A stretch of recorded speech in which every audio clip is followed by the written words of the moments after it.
Привет, меня зовут Артем, я немного 3D-моделер, и сегодня буду пояснять за Image Modeler.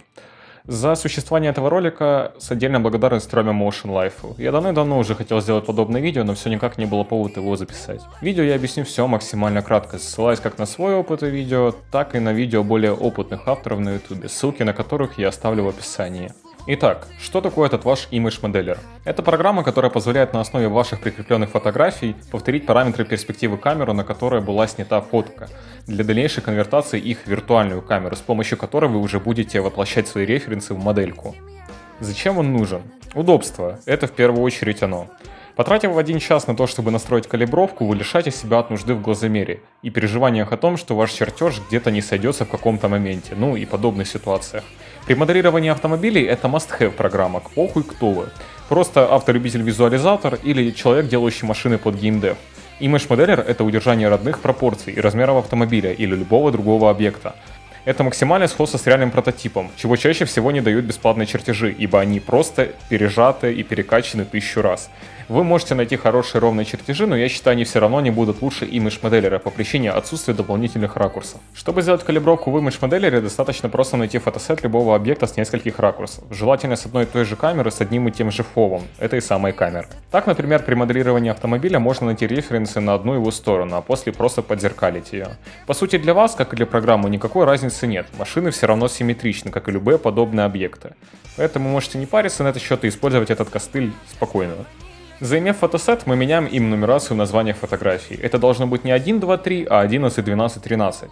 Программа очень криво распознает референсы по обычной нумерации, и они обязательно должны быть указаны в десятках, иначе все поплывет. Это такой баг, к сожалению, с этим ничего не сделать, просто смиритесь с этим и переименуйте, как я сказал. Вот мы прогрузили фотосет в программу, и что с этим делать дальше? В нашем примере будет указан автомобиль. Мы просто ищем места, где можем кинуть локатор. Главный критерий для локатора — это чтобы он читался на нескольких камерах в одном и том же месте. Как я говорил ранее, суть Image Modeler в том, чтобы на основе расположения локаторов повторить перспективу с заданных фотографий и превратить ее в виртуальную камеру для дальнейшего редактирования в 3D-пакете. Осознав работу локатора, вы уже сделали 90% работы. Расставляем остальные локаторы по этому же принципу и приступаем к следующему этапу. Экстренное включение из Image Modeler, собственно, вот ситуация, когда у нас на одном из шотов съезжают локаторы. В этом нет ничего страшного, они сами по себе встанут потом по-нормальному, когда вы начнете заполнять абсолютно всю машину локаторами. Этот съезд произошел из-за того, что сейчас программа еще не видит полноценную форму и очертания машины, ну и, собственно говоря, полноценную форму локатора, поэтому он не видит координаты правильно и сводит их куда-нибудь, лишь бы свести. Но при этом пишет, что у нас все зеленое. Ну вот один только желтый локатор у нас есть, который вот на этих кадрах немного надо подтянуть.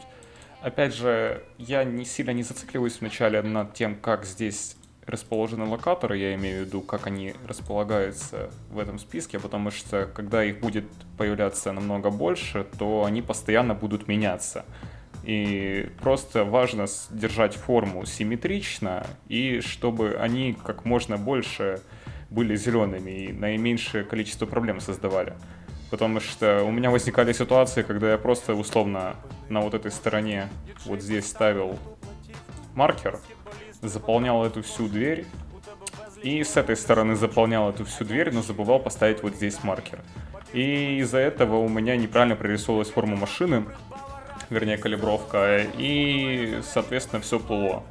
Просто надо быть внимательнее, не быть как я в таких моментах, и у вас все обязательно получится. Возвращаемся к моему гайду. Откалибровав все локаторы на зеленый цвет, выбираем переднюю и заднюю центральные точки. Зачастую это точки на шильдиках. Вешаем на одну из них так называемый Defined World Space. Обозначаем глобальные координаты с помощью предоставленных нам стрелок, как это сделано в видосе. Не каждый сразу понимает, как работает этот инструмент. Этот инструмент работает по принципу назначения координаты на один из локаторов, и после чего вы с помощью этой координаты вторую часть стрелочки направляете на другой локатор, и таким образом оно начинает регистрировать координату и закрепляется за ней. Если вы будете просто тыкать в какое-то место и условно просто повесите координату на локатор и будете тыкать куда-то вправо, пытаться направить ее вправо, то, скорее всего, координата просто вернется на исходное место к остальным стрелочкам, и у вас ничего не получится. Поэтому имейте в виду. Так, далее мы просто выбираем задние и передние локаторы, которые мы уже обозначили центральными, и просто выравниваем их по координате x.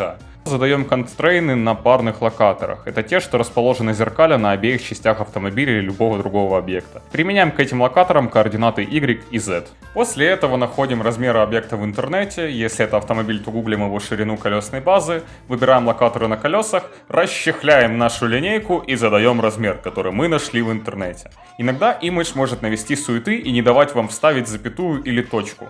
У меня эта проблема возникает как-то через раз. Просто переключайтесь на английскую раскладку и пишите все на ней. Ну и на этом часть калибровки окончена. Дальше идет экспорт в другие программы, и сейчас я разберу некоторые проблемы, возникающие при экспорте. Чтобы не допускать проблем при экспорте, избегайте корневых папок с русскими символами в названии или в пути. Также сам RZI файл называем исключительно на английском языке или лучше просто цифрами. Вы можете, конечно, попробовать экспортировать на русском языке, но не удивляйтесь, если ничего не увидите на экспорте. Далее импортируем эту всю тему в 3D Max, переворачиваем ее и в зависимости от софта либо остаемся и подгружаем фотки во viewport, либо экспортируем это все в FBX и летим в Blender или куда вам там надо. После импорта камер в Blender выделяем их всех, после чего в этом меню меняем направление осей при редактировании.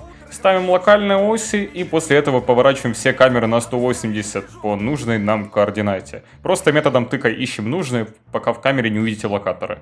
Далее подгружаем фотографии в камеры и не забываем поменять разрешение рендера вот тут, на разрешение картинок с вашего фотосета, иначе поплывет соотношение сторон при подгрузке фотографий в камеру. Ну и все, работаем. Спасибо за просмотр, удачной вам работы в Image Modeler. Если будут какие-то сложные вопросы по типу импорта в Blender или каких-то подобных ситуаций, то пишите их ко мне в комментарии. Если это вопросы, которые касаются калибровки, пожалуйста, обращайтесь к видео Сергея. Абсолютно все вопросы, которые вы задаете по калибровке, ответ на них есть в видео Сергея. Поэтому удачи вам разобраться с этим. На этом все. Всем пока.